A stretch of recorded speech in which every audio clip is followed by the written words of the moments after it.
Coucou, c'est Gwen pour Effet Papillon. C'est parti pour la guidance de mardi. Une carte de l'oracle des rêves et une des connexions spirituelles pour voir quelles sont les énergies de ce mardi. C'est une guidance générale, on ne garde que ce qui fait écho. Pour une consultation privée, vous pouvez passer par mon site effetpapillonvoyance.com.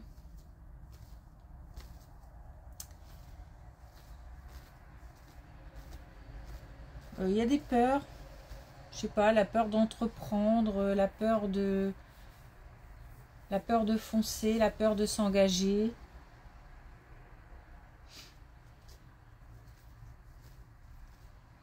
Peut-être aussi la peur de la nouveauté, la peur du changement.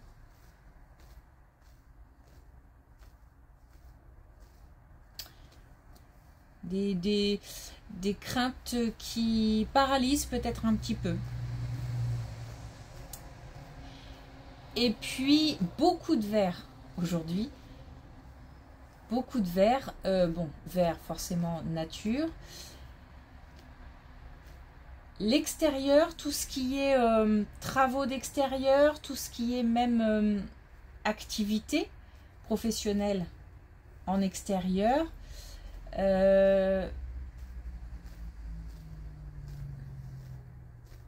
Parce qu'en même temps, ça bouge. Donc ça bouge, mais ça bouge au grand air. Le fait de prendre une grande respiration aussi. Alors ça peut être aussi une grande marche à l'extérieur pour prendre l'air.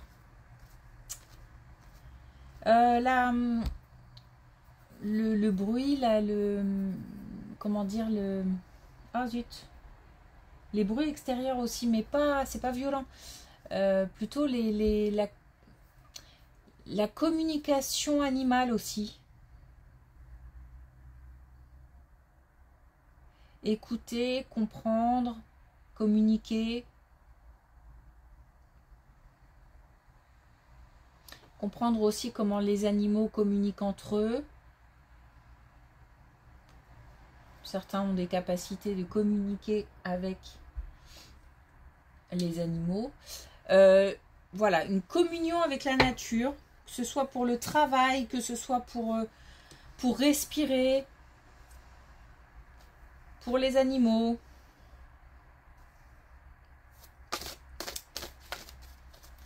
Alors, est-ce qu'on a un premier message avec l'oracle des rêves? Oui. Mais on l'a beaucoup en ce moment, hein. On a le cycle. Je fais partie du cycle des causes et des conséquences liées à l'existence. Et par rapport à la nature, c'est aussi respecter. Respecter les animaux, respecter la nature.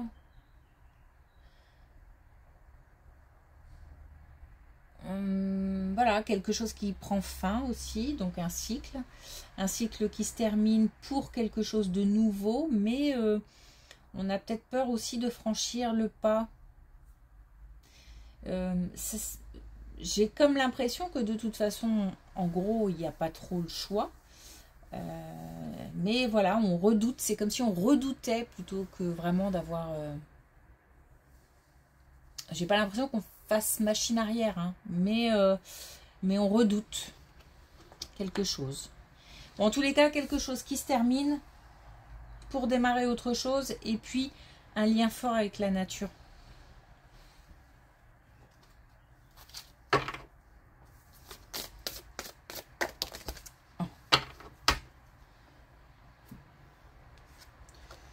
Alors, on a trop de casquettes. Plein de rôles à jouer. Peut-être qu'on est débordé.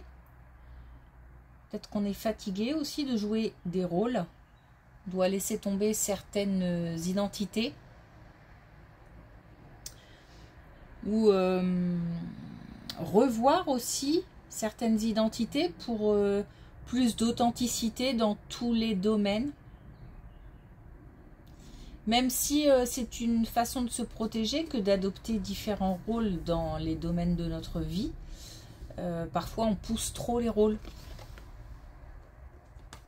Donc il faut peut-être réajuster.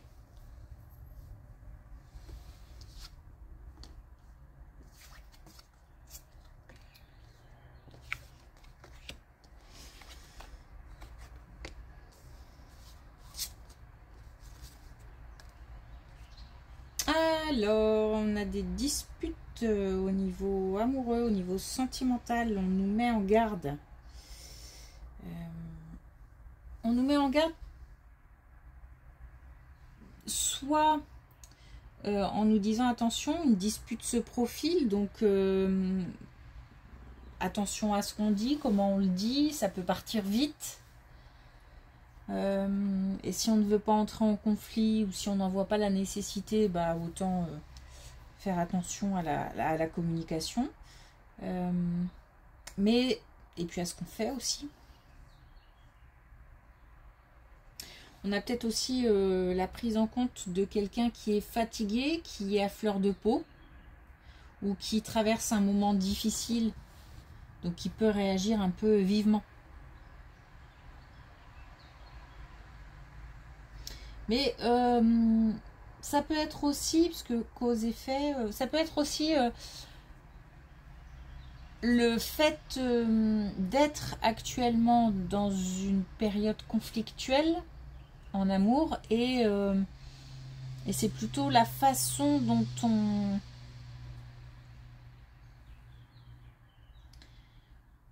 on réagit, la façon de gérer les disputes.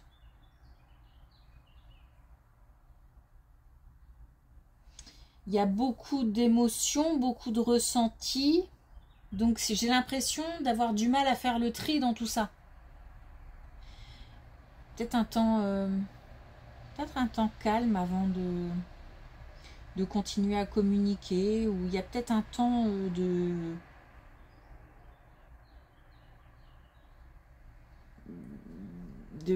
prise de distance. Mais j'ai l'impression que cette prise de distance ne doit pas être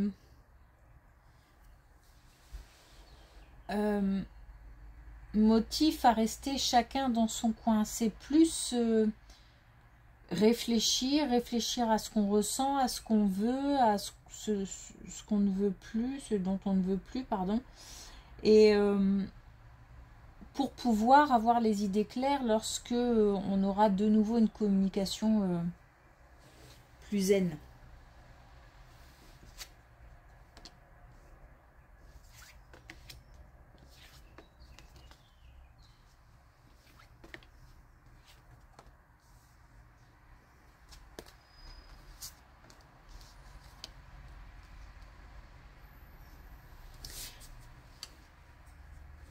On parle d'un retard au niveau d'un déplacement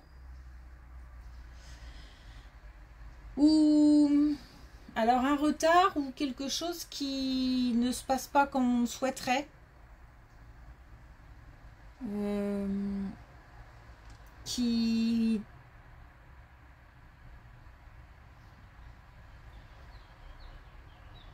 j'essaie de voir si c'est quelque chose qui ne se fera pas, mais j'ai pas l'impression.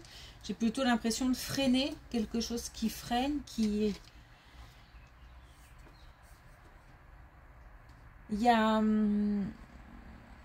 comme un problème à régler en fait. Au niveau d'un déplacement, au niveau d'un... Ou alors est-ce que c'est un déplacement obligatoire et on n'en est pas forcément très content parce que ça bouscule un peu les projets, on n'avait pas prévu ça.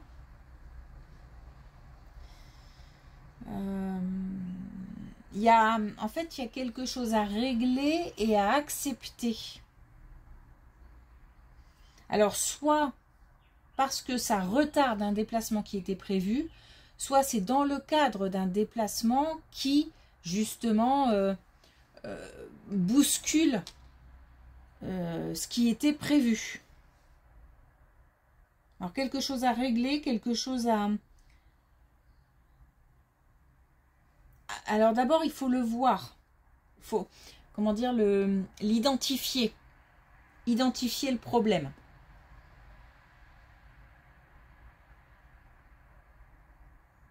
J'ai pas de domaine.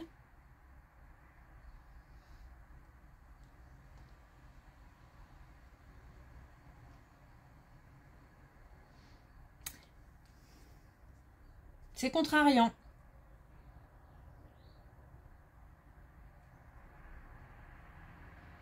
C'est contrariant et c'est...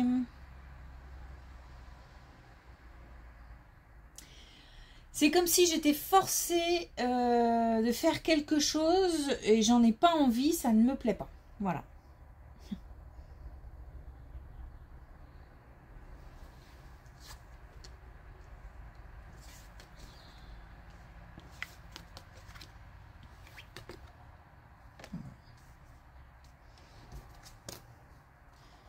Alors, on a 2 fois la santé et on a quand même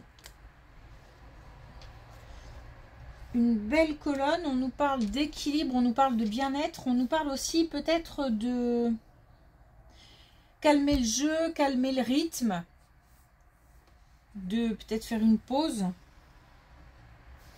Mais c'est pas que... Alors, santé physique et santé morale.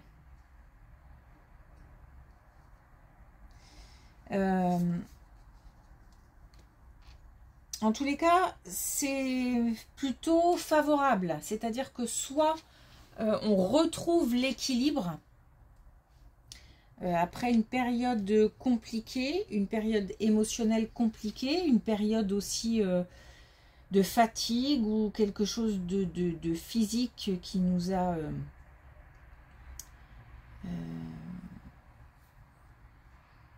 qui nous a bousculé. Peut-être qu'on ne s'y attendait pas ou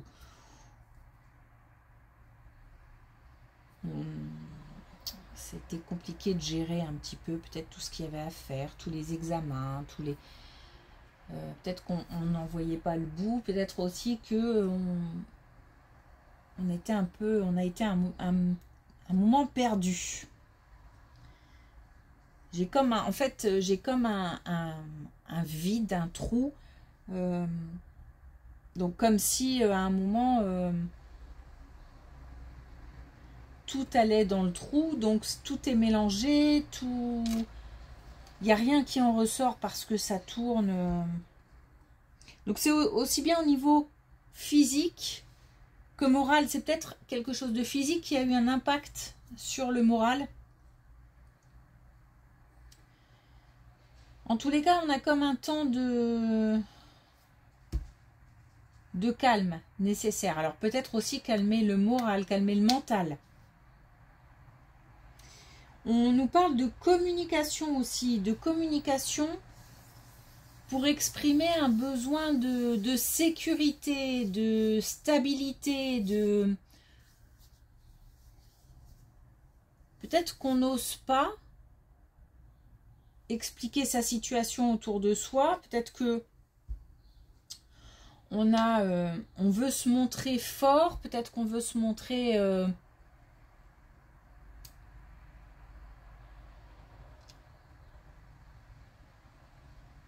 pas plus fort qu'on l'est parce qu'on est fort, mais ne pas montrer de faille. Alors j'ai l'impression que c'est lié aussi aux casquettes là, peut-être un peu trop dur avec soi-même. Bon, en tous les cas, on a comme si on avait gardé pas mal de choses pour soi. Et le fait de libérer, de sortir ce qu'on a à l'intérieur, d'exprimer des besoins, ça soulage et puis ça fait aussi prendre conscience à ceux qui entourent que personne n'est infaillible. Hein. Mais ça, faut déjà le reconnaître soi-même. Hein.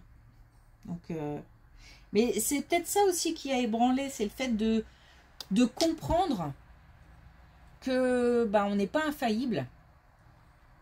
Et entre le comprendre, le digérer et pouvoir l'exprimer.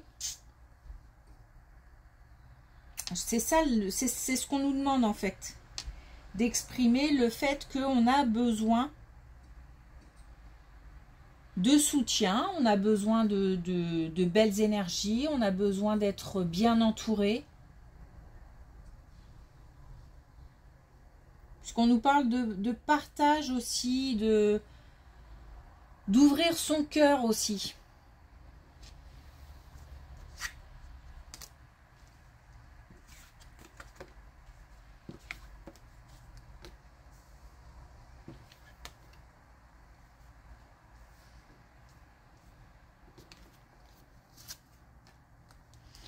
Bon, une belle colonne qui nous parle de joie, qui nous parle d'équilibre, qui nous parle de, même dans la vie quotidienne, c'est-à-dire dans tout ce qui nous incombe, qui, voilà, n'est pas forcément toujours agréable ou toujours...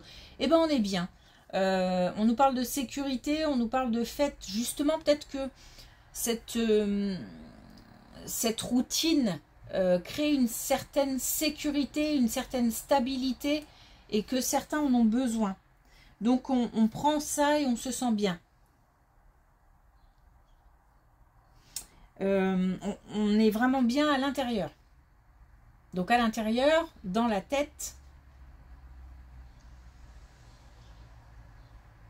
Donc là, on a des personnes qui s'y retrouvent au niveau du foyer, au niveau de leur vie professionnelle, et qui avancent comme ça avec ce sentiment de sécurité. J'ai l'impression que la sécurité, elle est importante, là, la stabilité, l'ancrage.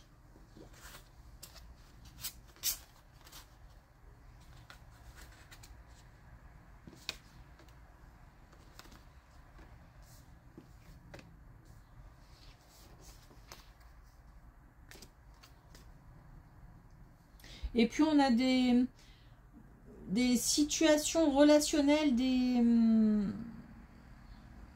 des communications, peut-être, des liens qui s'apaisent, des communications qui deviennent plus douces, plus... Ah bah c'est peut-être lié à cette première colonne, puisque souvent ça fait le lien première, dernière colonne, comme un cadre. Puisque là on a en fait compris que ça ne servait à rien d'alimenter un conflit. Donc on essaye, c'est comme si, c'est pas qu'on fait machine arrière, c'est qu'on revient sur quelque chose de plus doux, après une période quand même où ça a été, j'ai du ping-pong hein, verbal, voilà, c'est... mais je pense que je pense qu'on comprend que peu importe l'issue, on a peut-être des gens qui vont se séparer suite à ça, on a peut-être des gens qui vont faire une pause vraiment une pause dans leur couple, on a peut-être des gens qui vont simplement rester ensemble. En tout cas, j'ai l'impression que peu importe l'issue,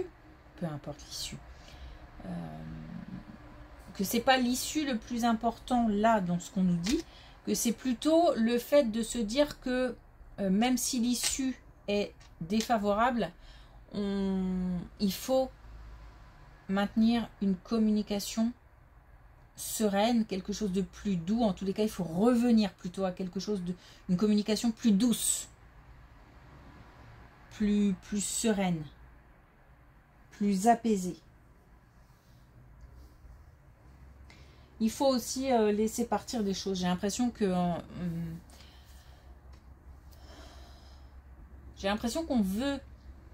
on a identifié certaines envies, certains besoins, mais c'est pas forcément dit que l'autre va pouvoir s'adapter. Je suis pas sûre que l'adaptation sera complète à 100%. Il y aura peut-être des compromis, peut-être des... Mais j'ai plus l'impression qu'il faut aussi se dire qu'on ne pourra pas tout avoir et que par exemple on ne peut pas changer l'autre, ou que voilà, on peut exprimer ce qui ne va pas, ce qui nous tient à cœur, mais j'ai l'impression que il y a des limites à ça en fait. Et soit on en prend son parti en se disant que bah après tout on peut faire avec ou on peut faire sans, mais et on tient fort à l'autre, donc il est hors de question de partir. Ou alors se dire que ben oui, mais je ne suis pas heureuse, donc il y a quelque chose qui ne va pas, donc voilà. Mais en tous les cas, revenir à quelque chose de plus serein, une communication plus sereine, une relation plus sereine.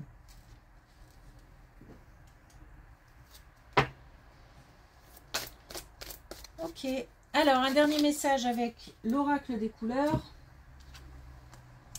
Et j'ai le noir à l'œuvre. Je transforme mon expérience en connaissance.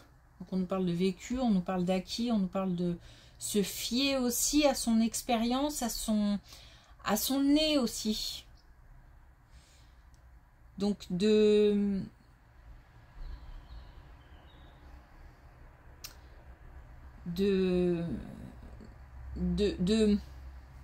alors attention, parce que en même temps il faut pas, j'ai l'impression que il ne faut pas appliquer exactement, le schéma doit pas être répétitif, c'est vraiment se servir de ce qu'on a vécu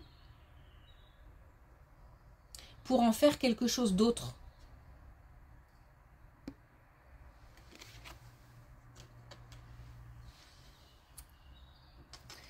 Ok, merci pour votre écoute, je vous souhaite une belle journée et je vous dis à demain.